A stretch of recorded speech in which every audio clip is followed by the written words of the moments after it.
علیہ وسلم کا تذکرہ ہر مسلمان کرتا ہے، اس کا جی چاہتا ہے، کرتا ہے، کرتے رہنا چاہیے۔ لیکن ایک سوال کا میں اور آپ جائزہ لیں مل کر کہ ہم رسول اللہ صلی اللہ علیہ وسلم کا تذکرہ کیوں کرتے ہیں اور اصل میں کیوں کرنا چاہیے، یہ میں اس سوال کا تھوڑا سا جائزہ لینا چاہوں گا پہلے مرحلے میں، پھر آگے تھوڑی سی اور بات بھی عرض کروں۔ ہم جناب نبی کریم صلی اللہ علیہ وسلم کا تذکرہ کرتے ہیں اپنی نسبت کے اظہار کے لیے۔ تذکرہ رسول اللہ صلی اللہ علیہ وسلم کا کرتے ہیں، تعارف اپنا کرواتے ہیں۔ آج کی گلوبل سوسائٹی میں 7 ارب سے زیادہ انسانوں میں جب ہم جناب نبی کریم صلی اللہ علیہ وسلم کا تذکرہ کرتے ہیں اور اپنی نسبت کا اظہار کرتے ہیں تو کسی مزید تعارف کی ضرورت باقی رہ جاتی ہے۔ ہم کون؟ کوئی اور تعارف باقی رہ جاتا ہے؟ ہم کون ہیں، کس کیمپ سے ہیں، ہمارا عقیدہ کیا ہے، ہمارا مذہب کیا ہے، ہمارا تعلق کیا ہے، ہمارا دائرہ کیا ہے، ساری باتیں سمٹ کر اس میں آ جاتی ہیں کہ ہم جناب نبی کریم صلی اللہ علیہ وسلم کے نام لیوا ہیں، حضور کے محب ہیں اور حضور کے خادم ہیں۔ سارے تعارف اور سارے تذکرے اور سارے دائرے اس بات میں آ کر سمٹ جاتے ہیں۔ اس لیے میں اس کو یوں تعبیر کیا کرتا ہوں کہ جناب نبی کریم صلی اللہ علیہ وسلم کا تذکرہ اور حضور کے ساتھ محبت اور نسبت کا اظہار ہمارا سب سے بڑا شناختی کارڈ ہے۔ تذکرہ رسول اللہ صلی اللہ علیہ وسلم کا کرتے ہیں لیکن تعارف کس کا کرواتے ہیں؟ اپنا۔ ایک تو ہم اس لیے ذکر کرتے ہیں۔ دوسرے نمبر پر ہم جناب نبی کریم صلی اللہ علیہ وسلم کا تذکرہ کرتے ہیں محبت کے اظہار کے۔ ویسے تو محبت کے اظہار کے لیے تذکرہ کرنا نہیں پڑتا، ہو جاتا ہے،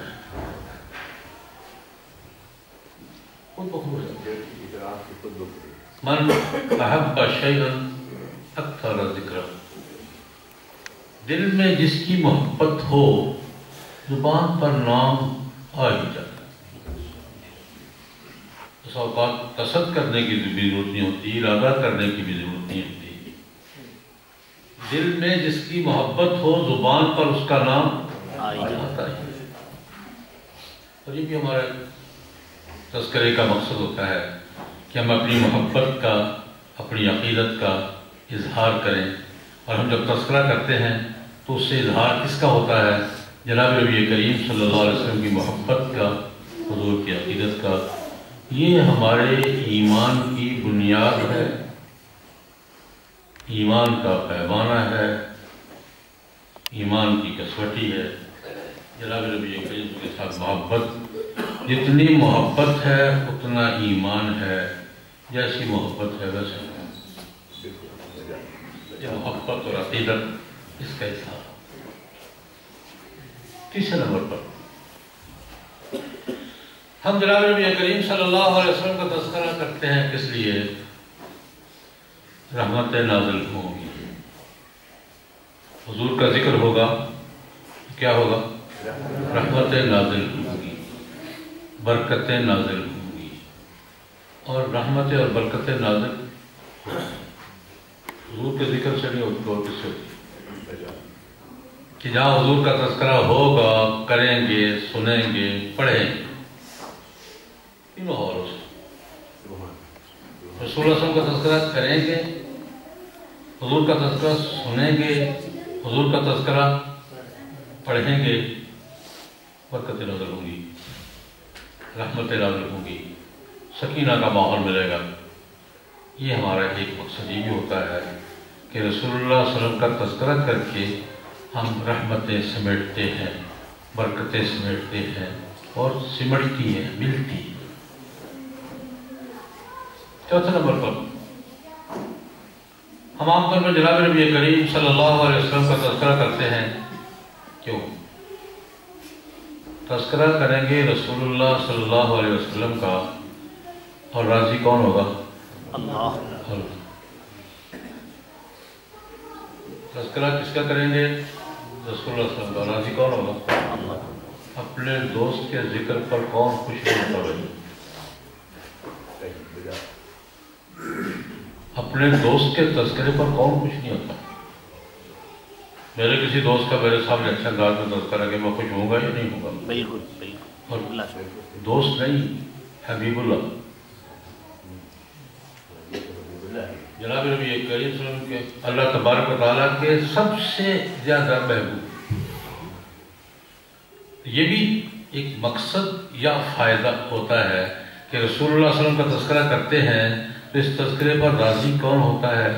اللہ ہوتا ہے، یا خیر ہوتا ہے نہیں ہوتا؟ ہوتا ہے۔ کہتے کسی کو کسی ناراض کو منانا ہونا تو اسی کسی دوست کا حوالہ دے دو، ہمارے یہ بات چلتی ہے نہیں چلتی؟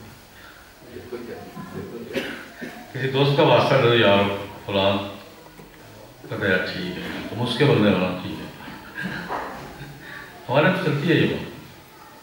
کوئی بہت زیادہ مسئلہ ہو، کوئی زیادہ پریشانی ہو، کوئی زیادہ ناراضگی ہو تو کہتے ہیں یار ہمارا فلاں سے تعلق ہے، تو ڈھیلا پڑ جاتا ہے، پڑ جاتا نہیں پڑ جاتا؟ بالکل بلا شکر۔ تذکرہ ہم جناب نبی کریم صلی اللہ علیہ وسلم کا تذکرہ کرتے ہیں اور راضی کون ہوتا ہے؟ اللہ۔ یہ بھی ایک مقصد ہوتا ہے یا فائدہ ہے؟ لیکن میں یہ کرنا چاہوں گا یہ ساری باتیں ہوتی ہیں، نسبت کا اظہار بھی ہوتا ہے، محبت کا اظہار بھی ہوتا ہے، برکتوں کا نزول بھی ہوتا ہے، رحمتوں کی بارش بھی ہوتی ہے، اللہ بھی راضی ہوتا ہے۔ لیکن اللہ پاک کیا کہتے ہیں؟ میرے حبیب کو تم کس مقصد کے لیے یاد کیا کرو۔ یہ بھی چیزیں فوائد ہیں، یہ سارے کیا ہیں؟ فوائد ہیں۔ اللہ پاک کیا کہتے ہیں؟ میرے حبیب کو تم کس مقصد کے لیے یاد کیا کرو۔ باقی تو فائدے ملتے رہتے ہیں، بالکل ملتے ہیں۔ جو آیت کریمہ میں نے آپ کے سامنے پڑھی ہے، اکثر ہم پڑھتے رہتے ہیں۔ میں اس کے ایک جملے پر توجہ دلانا چاہوں گا۔ اللہ تبارک و تعالیٰ ارشاد فرماتے ہیں لَقَدْ كَانَ لَكُمْ فِي رَسُولِ اللَّهِ أُسْوَةٌ حَسَنَةٌ۔ رسول اللہ صلی اللہ علیہ وسلم میں برکت بھی ہے، حضور میں اللہ کا فضل بھی ہے، حضور میں اللہ کی رضا بھی ہے، حضور میں خیر بھی ہے، رحمت بھی ہے، سب کچھ ہے، لیکن ایک حیثیت ان کی کیا ہے؟ اسوۃ حسنہ، نمونہ زندگی ہے، نمونہ حیات ہے، آج کی زبان میں کر رہے ہیں آئیڈیل ہے، مثالی شخصیت ہے۔ اس لیے ہے تاکہ حضور کا تذکرہ کرو تو حضور سے رہنمائی حاصل۔ اصل مقصد کیا ہے؟ حضور کا تذکرہ کرو تو جناب نبی کریم صلی اللہ علیہ وسلم کے تذکرے سے کیا حاصل کرو؟ رہنمائی حاصل کرو۔ اس کو ایک اور انداز سے سوچ لیں۔ جناب نبی کریم صلی اللہ علیہ وسلم کی حیات مبارکہ ایک صاف شفاف آئینہ ہے، اس سے زیادہ شفاف آئینہ کائنات میں نہیں ہوگا۔ کیا وہ شعر ہے کہ جس کے بعد دوسرا آئینہ، یہ آئینہ ہے وہ آئینہ، روح مصطفیٰ ہے وہ آئینہ، کہ اس کے بعد دوسرا آئینہ نہ آئینہ ساتھ میں نہ ہمارے بندے خیال میں نہ دکان آئینہ ساتھ۔ حضور کے حیات میں ایک صاف شفاف آئینہ ہے، اور اس سے صاف شفاف آئینہ کائنات میں نہیں ہے۔ لیکن میں یہ سوال کرنا چاہوں گا اپنے آپ سے، ہم آئینہ دیکھتے ہیں آئینہ دیکھنے کے لیے یا اپنے آپ کو دیکھنے کے لیے؟ آئینہ کیوں دیکھتے ہیں؟ اپنے آپ کو۔ صبح صبح تیار ہو کر کپڑے وپڑے بدل کے میک اپ کر کے سارا کچھ کر کے جب باہر نکلتے ہیں ایک دفعہ یہ آئینے کے سامنے جاتے ہیں، کیا دیکھتے ہیں؟ اپنا آپ، کپڑے ٹھیک ہے، سراپا ٹھیک ہے، ہر چیز مناسب ہے، ٹھیک ہے، باہر دنیا کے سامنے جانے کے قابل ہے یا نہیں ہے، یہی دیکھتے ہیں نا کہ اب دنیا کے سامنے جا رہے ہیں، اس قابل ہیں کہ نہیں ہیں۔ جناب نبی کریم صلی اللہ علیہ وسلم کی حیات مبارکہ اور حضور کی اسوہ حسنہ کا صاف شفاف آئینہ ہمیں دیکھ کر یہ سوچنا چاہیے کہ کل حضور کے سامنے جانا ہے، کیا ہم جانے کی پوزیشن میں ہوں گے یا نہیں؟ اللہ اکبر، جانا ہے نہیں جانا؟ بالکل جان، پروگرام ہے، ارادہ پروگرام ہے، تو اتنا دیکھ لیا کریں کہ ہم کل جب سامنا ہوگا تو شرمندگی تو نہیں ہوگی۔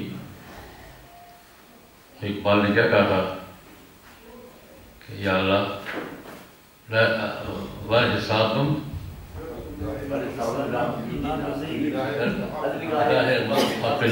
اگر میں حساب لینا ہی ہے یا اللہ تو حضور کے سامنے لے لینا۔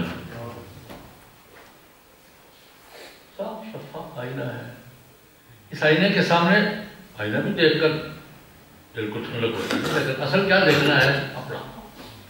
جناب نبی کریم صلی اللہ علیہ وسلم کے تذکرے کا، حضور کی یاد کا سب سے بڑا مقصد رہنمائی حاصل کرنا، اپنے داغ دھبے دیکھنا، اپنی سلوٹیں دیکھنا، اپنے کپڑے دیکھنا کہ پریس استری خراب تو نہیں ہوگی، کہیں میک اپ خراب تو نہیں ہو گیا، یہ اپنا آپ دیکھنا اور رہنمائی حاصل کرنا، یہ جناب نبی کریم صلی اللہ علیہ وسلم کے تذکرے کا سب سے بڑا مقصد قرآن پاک نے بیان کیا۔ اسوہ حسنہ کیا ہوتا ہے؟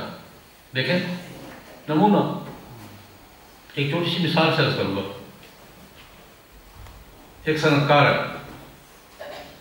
کسی مشین کی نقل کرنا چاہتا ہے، مشین منگائی ہے، کاپی کرنی ہے، تو کاپی کرنے کے لیے کتنی بار دیکھے گا اسے؟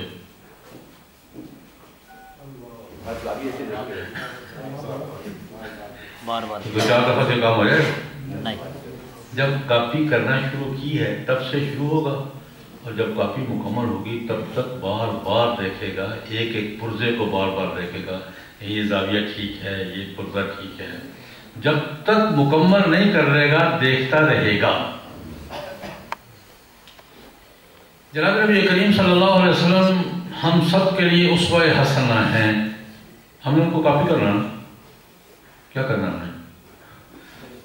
وہ کاپی کرنا ہے، کتنے سال؟ 2 سال، 4 سال، 6 سال، 8 سال، کتنا؟ ساری زندگی، پوری زندگی۔ اس لیے میں آج کیا کرتا ہوں، جناب نبی کریم صلی اللہ علیہ وسلم کا تذکرہ ایک دن کرنے سے یا ایک مہینہ کرنے سے گزارا نہیں ہوتا، یہ تو زندگی کے ہر سانس کے ساتھ، زندگی کے ہر لمحے کے ساتھ جو کام حضور کو یاد کر کے کریں گے وہ صحیح ہوگا، اور جو حضور کو یاد کیے بغیر اپنی مرضی سے کر لیں گے اس پر اللہ کی طرف سے رضا کی مہر نہیں ہوگی۔ اب رہنمائی کیسے حاصل کرنی ہے؟ اپنے مسائل میں، مشکلات میں، حضور آئے کس لیے؟ میں اس رخ پر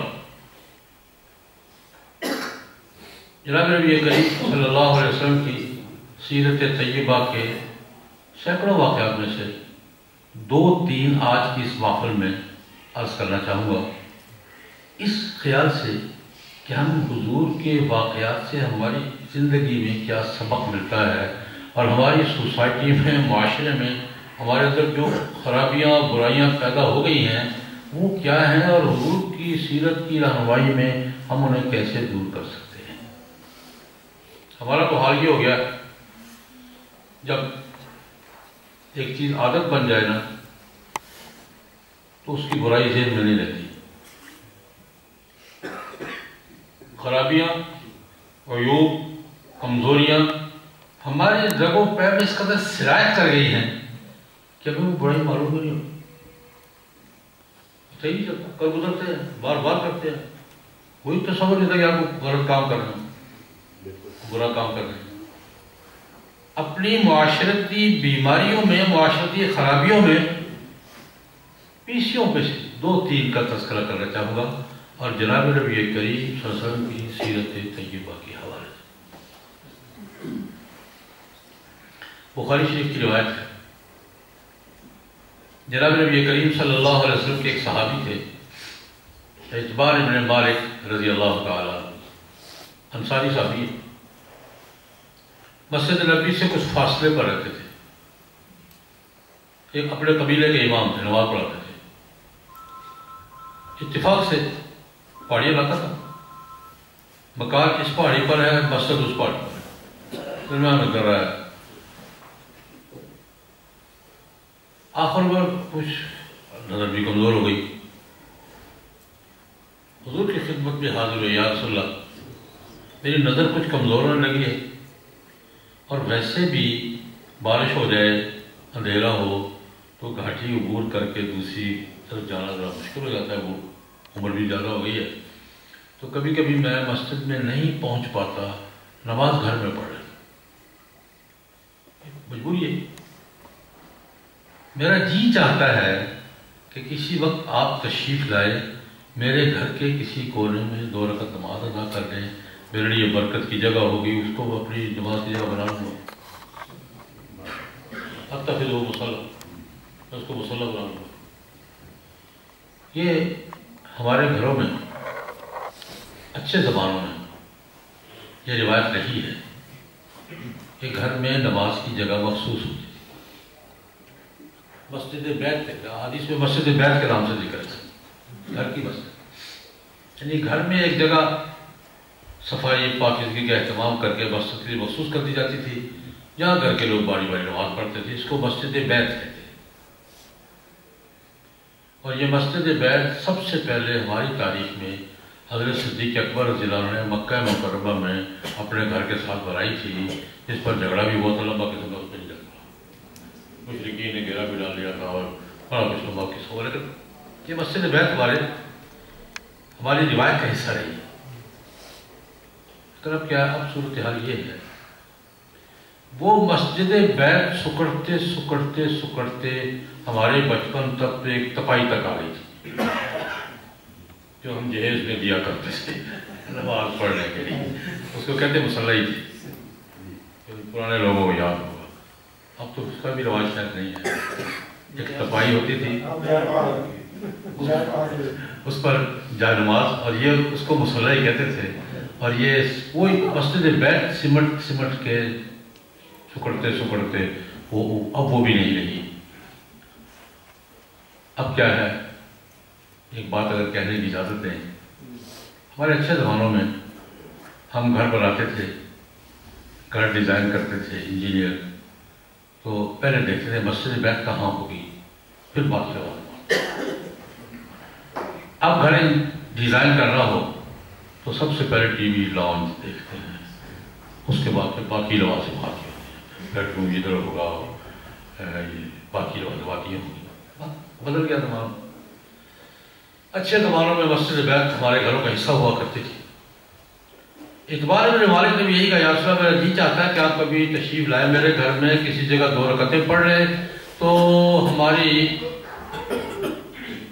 برکت کی ہو جائے گی آپ کی، اور وہ جگہ جہاں آپ 2 رکعت پڑھیں گے ہم گھر میں مسجد بنا لیں گے، مسجد سے مراد گھر کی مسجد، اس کو نماز کے لیے مخصوص کر لیں۔ ہوا ٹھیک ہے نہ ہوا، دوسرے دن یا تیسرے دن حضرت صدیق اکبر رضی اللہ عنہ کو ساتھ لیا، ان کے گھر چلے گئے، چاشت کا وقت تھا، دوپہر سے پہلے کا، پوچھا بھائی کہاں نماز پڑھنی ہے، اس نے جگہ سوچ رکھی ہوگی، یا اس نے یہاں پڑھنی ہے۔ حضور نے صرف پڑھی نہیں پڑھائی، عام طور پہ حضور نفل جماعت نہیں کیا کرتے تھے، لیکن یہ 2 موقع ایسے ہیں جہاں نفل جماعت کے ساتھ پڑھے، یہاں بھی پڑھے، چاشت کے نفل تھے۔ حضرت صدیق اکبر بھی، اعتبار ابن مالک بھی، گھر کے افراد بھی نماز 2 رکعت پڑھائی۔ انہوں نے کہا یا رسول اللہ آپ کے اکرام کے لیے کچھ ہم نے بلا رکھا ہے، تشریف رکھتے ہیں، ٹھیک ہے۔ محلے میں، علاقے میں جس کو پتہ چلا کہ رسول اللہ صلی اللہ علیہ وسلم ہمارے محلے میں آئے ہوئے ہیں، اب کوئی مسلمان پیچھے رہ سکتا تھا؟ بالکل، ایک آ رہا ہے، دوسرا، جس کو پتہ چلا حضور تشریف لائے، اعتبار کے گھر میں حضور آئے، وہ آ رہا ہے، وہ آ رہا ہے، وہ آ رہا ہے. بخاری شریف کی روایت ہے کہ تھوڑی دیر میں اقبال کا مالک اس کو اقبال مالک کا گھر سے بھر گیا. اب اگلی بات جو میں کہنا چاہتا ہوں بیٹھ گئے لوگ ادھر دھیان کیا تو باقی سارے آ گئے تھے. ایک صحابی تھے مالک ابن دخشن رضی اللہ عنہ وہ نہیں آئے تھے. چند ٹائپ آدمی تھے تو کسی نے ذکر کر دیا یار مالک نہیں آیا. باقی سارا مال آ گیا مالک نہیں آیا. پھر آگے ہم جو کچھ کیا کرتے ہیں. ایک نے پوچھا یار سارے آ گئے مالک نہیں آیا. دوسرے نے کہا چھٹ یار اس منافق نے کیوں مانا تھا. منافق کا چھوڑ دیا مومن ہوگا تو آتا. تیسرے نے کہا پکی بات ہے وہ منافق ہی ہے. منافق کی دنیا ہے. میں نے پرسوں ایک منافق کے پاس بیٹھے ہوئے دیکھا تھا. اب جو بات چلی دوسرا فکرہ تیسرا فکرہ چوتھا فکرہ پھر کیا فکرے سے فکرے کیا ہوتا ہے. رسول اللہ صلی اللہ علیہ وسلم سن رہے ہیں. تو تیسرا فکرہ یا چوتھا فکرہ ہے کیا کہہ رہے ہو بھائی کس کے بارے میں کہہ رہے ہو کیا کہہ رہے ہو. یا رسول اللہ مالک ابن دخشن نہیں آیا. نہیں آیا تو مجبوری ہوگی ہوگا نہیں گھر میں بیمار ہوگا کوئی مصروفیت ہوگی یا رسول اللہ نے بڑا پکا منافق ہے. کیا کہہ رہے ہو خدا کے بندو کیا کہہ رہے ہو ہمارا مسلمان بھائی ہے. نہیں یا رسول اللہ وہ منافقوں کے ساتھ اٹھنا پڑا. کیا باتیں کر ایسی باتیں بات کیا ڈر دیا. مجھے قابل نہیں ہے آپ کو مجبوری سمجھ لو اس کی کوئی موجود نہیں ہے کوئی اطلاع نہیں ہے. چلو سستی سمجھ سستی چلو یہی سمجھ لو. یہ تم نے کیا تھا تم منافق ہو گیا جی اللہ ایسی باتیں مت کرو. جناب نبی کریم صلی اللہ علیہ وسلم نے ڈانٹ دیا. صرف روکا نہیں ڈانٹ دیا. اور آپ دیکھیں ہمارے ہاں کیا ہوتا ہے 8-10 آدمی بیٹھے ہیں اور موضوع کے پاس وہ آ گیا ہے جو نہیں بیٹھا ہم اس کے جسم پہ کوئی کپڑا رہنے دیتے ہیں.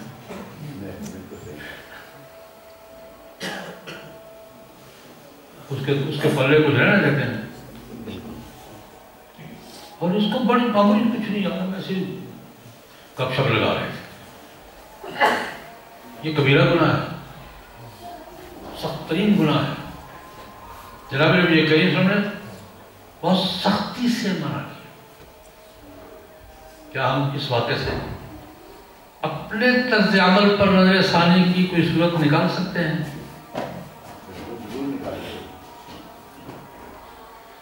بخاری شریف ہی کی روایت ہے.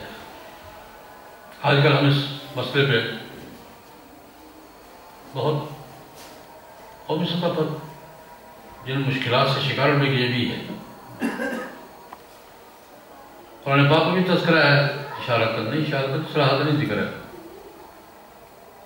جناب نبی کریم صلی اللہ علیہ وسلم نے اپنے ایک صحابی کو ولید بن عقبہ کو ایک قبیلے کے پاس بھیجا بنو مستلق کے پاس. جاؤ جا کر ان سے زکوٰۃ وصول کر لو سالانہ زکوٰۃ عشر وغیرہ وصولی کے لیے بھیجا. کچھ روانہ ہو گئے. ان کو پتہ چل گیا کہ رسول اللہ کو کوئی نمائندہ آ رہا ہے. انہوں نے کہا جناب نبی کریم صلی اللہ علیہ وسلم کا نمائندہ ہمارے پاس پہلی دفعہ آ رہا ہے تو شایان شان استقبال ہونا چاہیے. قبیلے والوں نے کٹ کیا یا باہر نکل کر کے استقبال کریں. اب استقبال اپنے اپنے علاقے کا ہوتا ہے. کہیں ڈھول ڈبکے سے ہوتا ہے کہیں فائرنگ سے ہوتا ہے. قبائلی علاقے میں چلے گئے تو استقبال کا معیار کیا ہے کتنی فائرنگ ہوئی ہے اپنا اپنا علاقے کا کلچر ہوتا ہے. وہ سارے جناب ہتھیار بند ہو کر تلواریں پکڑی ہوئی نیزے باندھے ہوئے وہ سارا قبیلہ باہر آ گیا کہ حضور کے سفیر کا استقبال. انہوں نے دور سے دیکھا یار میں تو آیا ہوں زکوٰۃ وصول کرنے کے لیے یہ تلواریں نہیں کھڑے. انہوں نے نیزے پکڑے ہوئے زکوٰۃ لینے آیا وہ یہ نیزے پکڑے تلواریں تمہارے باہر کھڑے سارے قبیلے ہی باہر کھڑا بس. انہوں نے پوچھا نہیں کسی سے وہیں سے یوں ٹر لیا،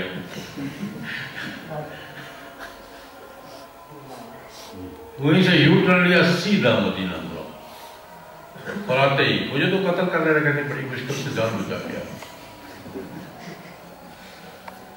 مجھے تو روالے کے کھڑے تھے میرے لیے، تو مجھے قتل کرنے لگے تھے، بڑی مشکل سے جان بچا گیا۔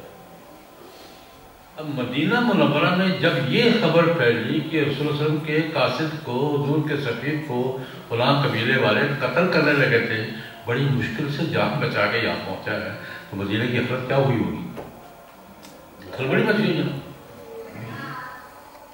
ان کی اتنی جرأت، اتنی ہمت ان کی کہ رسول اللہ علیہ وسلم کے قاصد کو قتل کرنے لگے تھے۔ بہت جناب مدینہ منورہ وہی کچھ ہوا جو ہوا کرتا، لوگ آ رہے ہیں یا رسول اللہ بدلہ لینا چاہیے، یا رسول اللہ اعلان کریں، جنگ کا اعلان کریں، چلتے ہیں یہ۔ اب وہ جناب مدینہ منورہ کی فضا بدل رہی ہے، اب تیاریاں ہو رہی ہیں کہ جنگ لگا۔ قبیلے کے سردار سمجھدار آدمی تھے، حارث، حضور کے خسر بھی تھے، ام المؤمنین جویریہ کے والد تھے رضی اللہ تعالیٰ، سمجھدار آدمی تھا۔ اس نے دیکھا یار یہ وہی سے واپس پلٹ گیا ہے، کوئی گڑبڑ ہے، وہ بھی گھوڑا سنبھالا تو آدمی ساتھ لیے، پیچھے پیچھے 2-4 گھنٹے کے بعد وہ پہنچے۔ اتنے میں مدینہ میں گرما گرمی شروع ہو چکی۔ رسول اللہ علیہ وسلم سے ملے، خدا کو بندے کیا کرنے لگے تھے، نہیں کرنے لگے، استقبال کرنے لگے تھے۔ خدا کے بندے وہ تو بیچارہ بھاگ کے یا رسول اللہ خواہ بابا ہے، ہم تو استقبال کے لیے، پروٹوکول کے لیے، احترام کے لیے سارا قبیلہ باہر آ گیا تھا، ہمارا طریقہ ہے استقبال کا کہ رسول اللہ کا قاصد آ رہے ہیں، پورے پروٹوکول کے ساتھ اس کو وصول کریں۔ اللہ کے بندے وہ تو واپس آیا اور اس نے مدینہ منورہ میں کھلبڑی مچا دی۔ اس پر اللہ رب العزت نے قرآن کریم میں آیت کریمہ نازل فرمائی، یا ایھا الذین آمنوا ان جاءکم فاسق بنبأ فتبینوا ان تصیبوا قوما بجہالۃ فتصبحوا علی ما فعلتم نادمین۔ ایمان والو، اگر کوئی غیر ذمہ دار آدمی ایسی خبر لے آئے تو ایکشن لینے سے پہلے یا ریئیکشن دکھانے سے پہلے تحقیق کریے گا۔ فتبین، ایسا نہ ہو ان تصیبوا قوما بجہالۃ، بے خبری میں کسی قوم پہ جا پڑو تم اور ساری کارروائی ڈال کر دوسرے دن پتہ چلے جا تو خبر صحیح نہیں تھی، جیسے ہمارے ہاں ہوتا ہے۔ ایسے چلتا ہے، چلتا ہے نہیں چلتا، ایسا چلتا ہے، اپنی کارروائی ڈال دیتا ہے، جو ہونا ہے وہ ہو جاتا ہے، دوسرے دن یار ویسے صحیح نہیں تھا، اور ویسے زیادہ پھر پھٹی چلتی ہے۔ آج میں عرض کیا کرتا ہوں، آج کے دور کے فتنوں میں سب سے بڑا فتنہ میسج پٹی،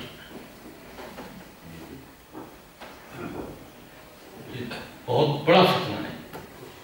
میرے پاس خبر مجھے پہنچی ہے، میں نے بالکل نہیں سوچنا، پتہ ہی کر لوں واقعہ ہے، میں نے 10-20 کو میسج کر دینا ہے اور ساتھ لکھ دینا ہے تو آگے میسج کرے،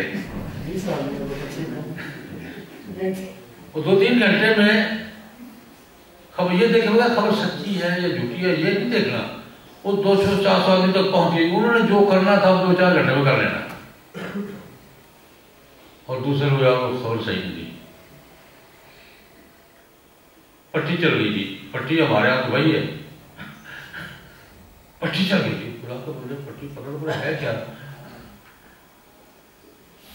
اس پٹی کا تو جناب نبی کریم صلی اللہ علیہ وسلم نے ایک حدیث میں تذکرہ بھی فرمایا ہے، حضور نے اپنے خواب کے ذریعے اپنے وہ بتایا کہ مجھے اللہ رب العزت نے آخرت میں لوگوں کو ملنے والے عذابوں کے مناظر دکھائے۔ ان میں سے ایک منظر یہ تھا کہ ایک آدمی بیٹھا ہے، دوسرا آدمی خنجر لیے اس کی باچھ کو چیرتا ہے، گدی تک لے جاتا ہے، اس باچھ کو چیرتا ہے، گدی تک لے جاتا ہے، بار بار ہو رہا ہے، وہ ٹھیک ہو جاتی ہے، یہ چیر دیتا ہے، یہ ٹھیک ہو جاتی ہے، یہ چیر دیتا ہے۔ خبر کیا ہے؟ حضور نے فرمایا یہ وہ آدمی ہے جو جھوٹ کرتا ہے اور اس کا جھوٹ، اپنے جھوٹ کو یبلغ بہ الآفاق، دنیا کے کناروں تک پہنچا دیتا ہے۔ آج سے 100 سال پہلے یہ یبلغ بہ الآفاق کی سمجھ نہیں آتی تھی کہ جھوٹ گھڑنا تو ٹھیک ہے، گھر کے 2-4 آدمیوں کو بتانا یہ بھی ٹھیک ہے، یہ یبلغ بہ الآفاق کیا ہے؟ جھوٹ کھڑا اور دنیا کے کناروں تک پہنچ گیا ہو۔ یہ پٹی نے سب کچھ سمجھا دیا، پٹی چل گئی، دنیا کے کناروں تک بات پہنچتی ہے کہ نہیں پہنچتی؟ اس پٹی پر دنیا میں تباہیاں پھرتی ہم نے دیکھی ہیں، بستیاں جل گئی، لوگ قتل ہو گئے، تباہی پھیل گئی، اور تیسرے دن یارو پٹی صحیح نہیں تھی، پٹی کی خبر غلط تھی۔ اور قرآن پاک کہتا ہے، کیا کہتا ہے؟ فتبینوا، پہلے تحقیق کرو یار، پہلے کیا کرو؟ تحقیق کرو۔ اور جناب نبی کریم صلی اللہ علیہ وسلم کا ارشاد گرامی ہے، فرمایا کفا بالمرء کذبا بان یحدث کل ما سمع۔ رسول اللہ صلی اللہ علیہ وسلم فرما رہے ہیں کسی آدمی کے جھوٹا ہونے کے لیے اتنی بات کافی ہے کہ سنی سنائی بات تحقیق کے بغیر آگے چلا۔ کفا بالمرء کذبا بان یحدث کل ما سمع، ہر سنی سنائی بات تحقیق کے بغیر آگے چلاتے ہیں، یہ جھوٹا ہے، جھوٹا ہونے کے لیے اتنا ہی کافی ہے۔ بخاری ہی کی روایت ہے۔ میں اپنی معاشرے کی صورتحال کو سامنے رکھ کر 2-4 واقعات عرض کر رہا ہوں کہ حضور کی سیرت ہمیں کیوں پڑھنی چاہیے؟ محبت کے لیے بھی، برکت کے لیے بھی، اللہ کو راضی کرنے کے لیے بھی، سارے کاموں کے لیے، لیکن اصل میں رہنمائی کے لیے پڑھنی چاہیے۔ بخاری ہی کی روایت، ذرا غور فرمائیے۔ جناب نبی کریم صلی اللہ علیہ وسلم پر کسی نے جادو کر دیا، اثرات محسوس ہونے لگے، حضور پریشان ہے، یہ کیا ہو گیا؟ لمبا واقعہ سے وہ خلاصہ کر رہا ہوں، بخاری میں بڑی لمبی روایت۔ حضرت عائشہ سے ذکر کرتے، عائشہ سمجھ بھی آ رہی کیا ہو رہا ہے، 2-4 دن سے کچھ گڑبڑ ہو رہی ہے، سمجھ نہیں آ رہی کیا ہو رہی ہے۔ ایک رات، آدھی رات کو حضور اٹھے، عائشہ رضی اللہ تعالیٰ عنہ، عائشہ وہ بات سمجھ میں آ گئی ہے کیا ہو رہا ہے۔ خواب میں لیٹا ہوا ہوں، 2 آدمی آ کر میرے ایک سرانے پر ایک پینچی پہ کھڑا ہو گیا اور انہوں نے سوال جواب میں میرا مسئلہ حل کر دیا۔ اس نے پوچھا ان کو کیا یہ جادو کر دیا؟ کس نے کیا؟ جی مدینہ منورہ یہودیہ لبیدی اس نے کر دیا۔ جادو کس چیز پہ کیا ہے؟ کوئی کنگھی ہے، بالوں کا گچھا ہے، اس پہ کیا ہے۔ کہاں رکھا ہے؟ کہ وہ پیر رضی اروان اس کے پتھر کے نیچے اس کو رکھا ہوا ہے، تو اس کا علاج کیا ہے؟ یہ نکال دیں اور یہ کر دیں۔ تو عائشہ وہ بس میرا مسئلہ حل ہو گیا، ٹھیک ہے۔ صبح گئے، 2-4 ساتھی ساتھ لیے، وہ موقع پہ پکڑی گئی تھی، کنگھی بھی پکڑی گئی، بال بھی پکڑے گئے، اور پانی کا رنگ بھی کہتے ہیں سرخ تھا، اور وہ سارے جادو کے ساتھ سارے موقع پہ پکڑے گئے۔ جب یہ کریم صلی اللہ علیہ وسلم نے وہی ایک پتھر کے نیچے کڑا کھود کر اس کو دبا لیا، واپس آ گئے۔ آ کر ام المومنین حضرت عائشہ رضی اللہ عنہا سے آ کے فرمایا، عائشہ میں گیا تھا، وہ بات جو رات خواب میں دیکھی تھی وہ سب وہی اسی طرح ہے، بال بھی پکڑے، کنگھی بھی پکڑی، سب کچھ پکڑ لیا، موقع پکڑا گیا ہے۔ آج کی اصطلاح میں اگر ہم آج کے ساتھ بات کریں تو وقوع بھی پکڑا گیا تھا، آلۂ واردات بھی برآمد ہو گیا تھا، ملزم بھی، مجرم کا تعین بھی ہو گیا تھا۔ ربیع بن عاصم نے کیا ہے، کنگھی پہ کیا ہے، بالوں پہ کیا ہے، جگہ بھی، موقع بھی وہاں تھا، سب کچھ مکمل ہو گئی تھی کیس کی کارروائی، کوئی چیز باقی رہ گئی تھی؟ جرم کا تعین بھی ہو گیا، مجرم کا تعین بھی ہو گیا، آلۂ واردات بھی پکڑا گیا، اور جگہ کا تعین بھی ہو گیا، کوئی چیز باقی رہ گئی؟ حضرت عائشہ نے مجھے آپ سنا، وہ بال کدھر کی ہے، کنگھی کدھر کی ہے؟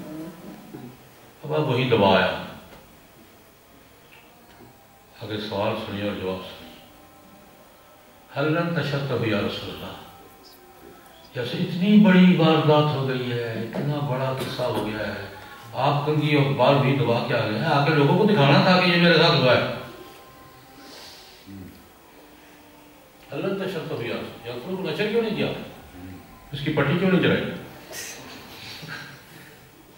اس سے بحثت کی کیوں نہیں لایا، یہ حل لن تشرط بھی آ گیا تو اس کو نشر کیوں نہیں کیا، اس کو وہاں دبا کے کیوں آ گئے۔ جناب نبی کریم صلی اللہ علیہ وسلم نے ایک جملہ فرمایا، عائشہ اللہ پاک نے مجھے بچا لیا ہے تو میں لوگوں میں شر کیوں پھیلاؤں۔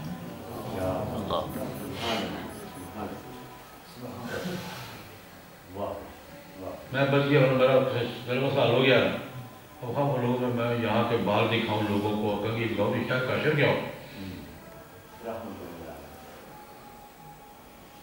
شاید کاشر کیا ہو۔ جب اللہ نے مجھے بچا لیا تو میں لوگوں کو کیوں مصیبت میں ڈالوں، ختم ہوئی بات، میں بھی ختم کر کے آ گیا۔ ہم آج اس کا تصور بھی کر سکتے ہیں، سوچ بھی سکتے ہیں بالکل کہ لوگوں کو جناب نبی کریم صلی اللہ علیہ وسلم کی سیرت طیبہ سے تمہیں رہنمائی حاصل کرنی چاہیے اور رہنمائی کے لیے پڑھنا چاہیے۔ میں کہتا ہوں حضور کی سیرت کا مطالعہ کریں، سیکھیں بھی حضور کیا کہہ رہے ہیں۔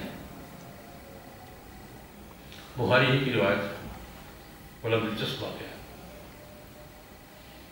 جناب نبی کریم صلی اللہ علیہ وسلم نے ایک دفعہ جمعۃ المبارک نہ عید الاضحیٰ تھی، قربانی کی عید تھی، نماز پڑھائی تھی، خطبہ ارشاد فرمایا، خطبے میں کارن جائے گی ہمارا بھائی جس نے قربانی کرنی ہے نا، کسی کے گھر میں 3 دن کے بعد چوتھے دن کی صبح کو گوشت کی بوٹی نہیں ہونی چاہیے۔